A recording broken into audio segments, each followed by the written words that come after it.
Persian cavalry thunder across Anatolian plains toward Constantinople. Avar war drums pound outside the Theodosian walls, and Emperor Heraclius stands 2,000 miles away in the Caucasus Mountains, having stripped his capital of soldiers, gold, and hope. The greatest city in the Christian world has 10 days to live.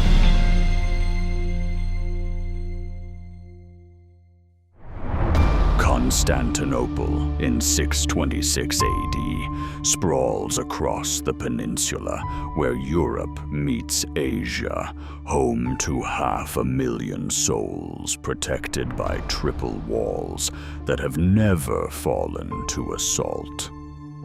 Emperor Heraclius, a battle-hardened general who seized the throne in 610, now wages a desperate gamble against the Persian Sassanid Empire. He marches east with nearly every trained soldier, leaving only 12,000 garrison troops under the command of the patrician bonus and the spiritual leadership of Patriarch Sergius. The emperor has calculated that attacking Persia directly will force the Sassanids to recall their armies. But he has left his family, his treasury, and his people defenseless during the most dangerous summer in Roman history. The Persian general Sharbaraz commands 50,000 soldiers camped at Chalcedon, visible across the Bosphorus Strait. From the west, Kagan Bayan of the Avars leads 80,000 warriors. Avars, Slavs, Bulgars, and Gepids, the largest army to threaten Constantinople in 2 centuries. The two empires have coordinated their assault through envoys, planning to divide the Roman world between them. June 29th brings the Avar horde to the western walls. Kagan Bayan rides beneath the Golden Gate, demanding the Roman surrender or watch their children sold into slavery. Patriarch Sergius processes along the ramparts carrying the Virgin Mary's Maphorion, her veil, retrieved from the Church of Blachernai. Citizens who have never held weapons take positions beside professional soldiers. The Avars construct 12 massive siege towers, each standing higher than the 40-foot walls. Slavic auxiliaries fell trees from the European forests, building hundreds of dugout canoes to assault the seawalls along the Golden Horn. Shaharbaraz ferries Persian troops across the Bosphorus at night, landing them on the European shore to coordinate the final assault. The garrison commander Bonus positions the Byzantine fleet of 30 dromons at the mouth of the Golden Horn, their bronze rams gleaming in the July sun.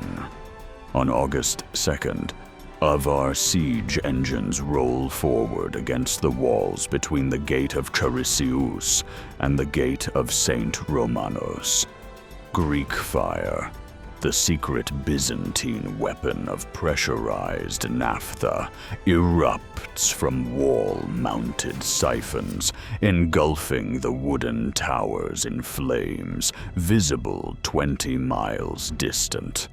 3,000 Avar warriors burn alive in the first assault. August 4th changes everything.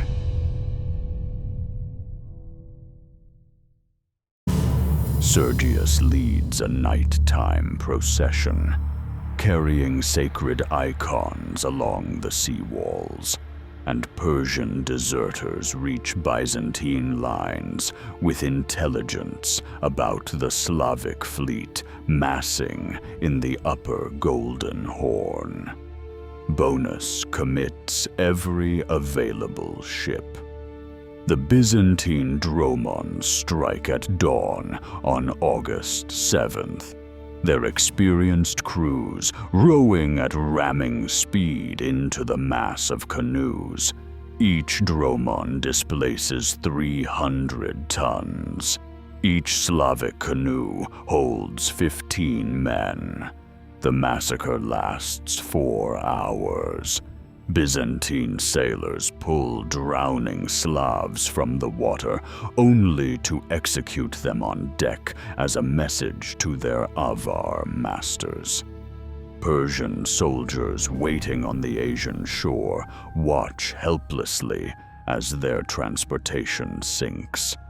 Shaharbaraz signals frantically to Kagan Bayan. But no Slavic vessels survive to ferry the Persians across. The coordinated assault collapses into chaos. August 8th dawns on Avar desperation. Kagan Bayan launches simultaneous attacks against 3 miles of walls, spreading the defenders impossibly thin. The patrician Bonus rides between defensive positions on a white horse, rallying exhausted soldiers with promises of eternal glory.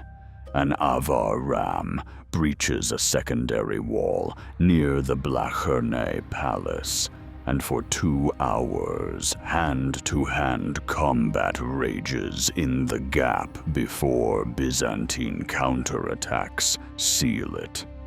By nightfall, the Avars have suffered 30,000 casualties.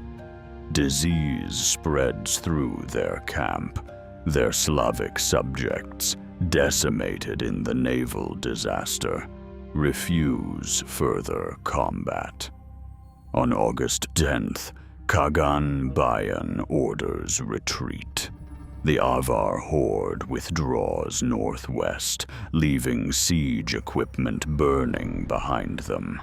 Shaharbaraz, stranded across the strait, marches his army back toward Persia. Constantinople erupts in celebration as Sergius leads Thanksgiving services in the Hagia Sophia, attributing victory to divine intervention through the Virgin Mary's protection. Emperor Heraclius receives news of the victory 3 weeks later in the mountains of Armenia. His gamble has paid impossible dividends. Constantinople survives, and his army remains intact to strike at the Persian heartland.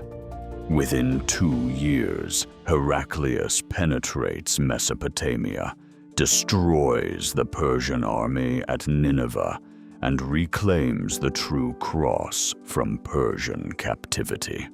The siege of 626 becomes legend, commemorated in the Akathist hymn still sung in Orthodox churches 14 centuries later.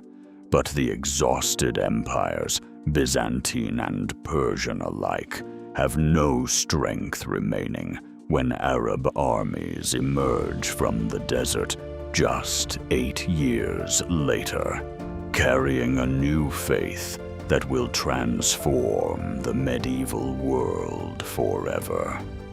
Constantinople survives because ordinary Romans, bakers, merchants, priests, stand on walls abandoned by their emperor and refuse to fall.